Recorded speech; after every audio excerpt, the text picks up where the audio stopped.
अपन ने कल क्या पढ़ाया था? टेंस। टेंस पढ़ाया था। टेंस में अपन ने क्या क्या पढ़ा देखो, थोड़ी सी अपन एक रिवीजन कर लेते हैं। तो मैंने कल क्या बताया था? टेंस क्या होते हैं अपने? काल होते हैं, मतलब समय, ठीक है। और अपने समय में कितने प्रमुख कितने टेंस बताए थे अपन ने? 3 बताए थे। मतलब पहला प्रेजेंट था, प्रेजेंट टेंस, दूसरा पास्ट और तीसरा फ्यूचर टेंस था, ठीक है। मतलब वर्तमान काल, भूतकाल और भविष्य काल, ये तीन ही मुख्य अपने हैं, तीन ही, ठीक है। थोड़ी सी कर, तीन ही क्या है अपने मुख्य और इनको हमने क्या करा था? डिवाइड किया था। इसके भी कितने पढ़ेंगे हम?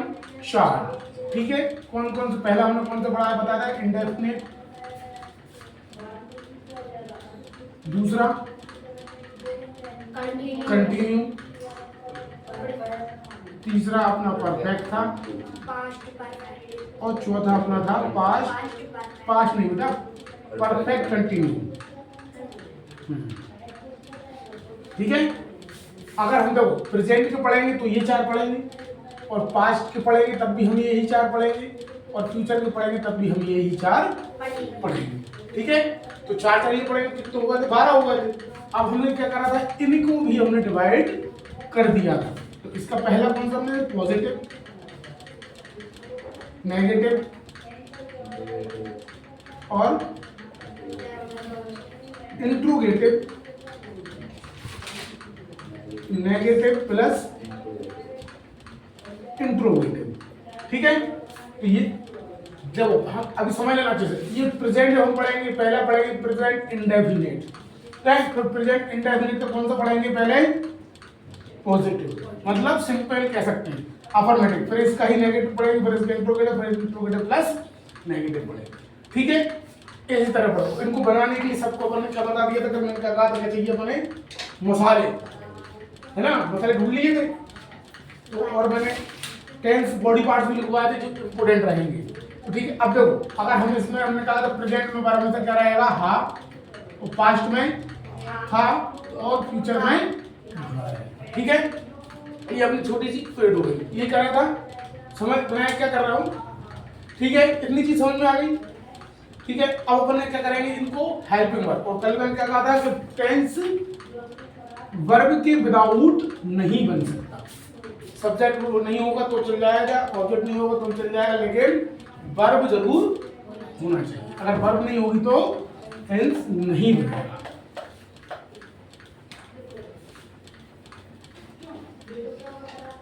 अब देखो, हमने कल आपको वर्ब हेल्पिंग वर्ब लिखवाई थी। क्या लिखवाई थी?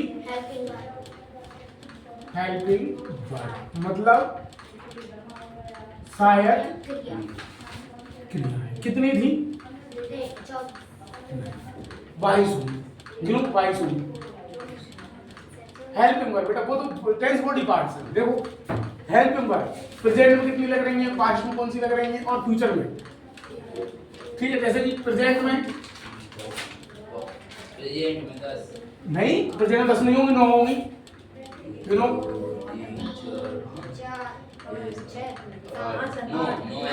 पास्ट में 5 है,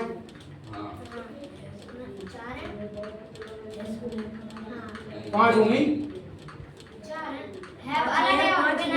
नहीं है 5 होंगी। टोटल 22 होना चाहिए। गिनो। Do, does, is and are, has और हैज बीन, हैव बीन, हो गई 22, ठीक है। तो प्रेजेंट में देखो कौन सी लगेगी, कितनी लगेंगी। अब थोड़ी सी इधर एक चीज और देखते हैं। अब प्रेजेंट को नो हेल्पिंग वर्ब यूज हो रहा है, ठीक है। अगर हम प्रेजेंट का इंडेफिनिट पढ़ेंगे, कौन सा पढ़ेंगे? इंडेफिनिट टेंस पढ़ेंगे, ठीक है। तो इंडेफिनिट का देखो, प्रेजेंट का प्रेजेंट पढ़ा, फिर हमने पढ़ा इंडेफिनिट पढ़ा, और इंडेफिनिट का हम कौन सा पढ़ेंगे? वो भी पॉजिटिव, यानी सिंपल कह सकते हैं सेंटेंस, ठीक है। अब जब हम प्रेजेंट का पढ़ेंगे, प्रेजेंट के सिंपल में ध्यान रखना, प्रेजेंट इंडेफिनिट के सिंपल में हेल्पिंग वर्ब नहीं लगती। इसकी हेल्पिंग वर्ब क्या है? डू और डन। काय में नहीं लग रही है? सिंपल। ठीक है, जैसे अपने फॉर्मूला यहां देख लो, तो एस यू वी का मतलब समझ गए, सब्जेक्ट हो गया, फिर आएगा इसमें वर्ब प्लस एस और E S plus object plus other word plus time. ठीक है, ये उसको फॉर्मूला देखो, subject verb S E S object हो गया, अदर वर्ड हो गया, टाइम वर्ड हो गया, मतलब समय शब्द, अन्य शब्द और कर्म।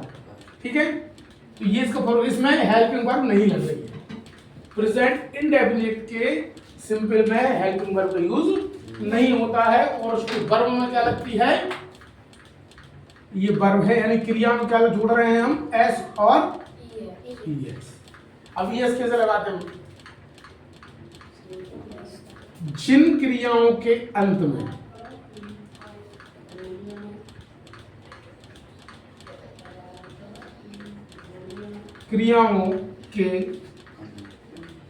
अंत में यानी वर्ब एस डबल एस मान लो, ओ डबल ओ सी सी एच, ठीक है, एक्स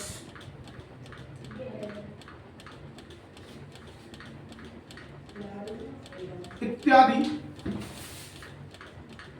शब्द आते हैं तो ईएस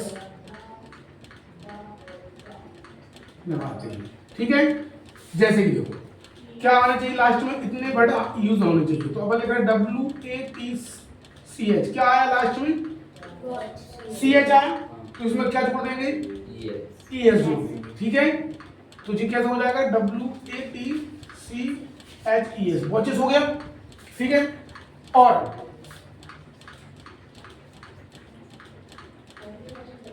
बाकी की क्रियाओं में एस लगाते हैं। ठीक है, जैसे कि PLA बाय प्ले प्लस क्या हो गया? प्लीज। ठीक है, परंतु बहुवचनकर्ता के साथ, मतलब बहुवचन मतलब प्लूरल नाउन के साथ ना हम एस लगाएंगे और ना ईएस लगाएंगे। अगर कहीं प्लूरल एक्शन आती है या सब्जेक्ट होता है तो उसके साथ ना हम एस लगाएंगे और ना ईएस लगाएंगे। ठीक है, तो एस और ईएस लगाने समझ में आ गया?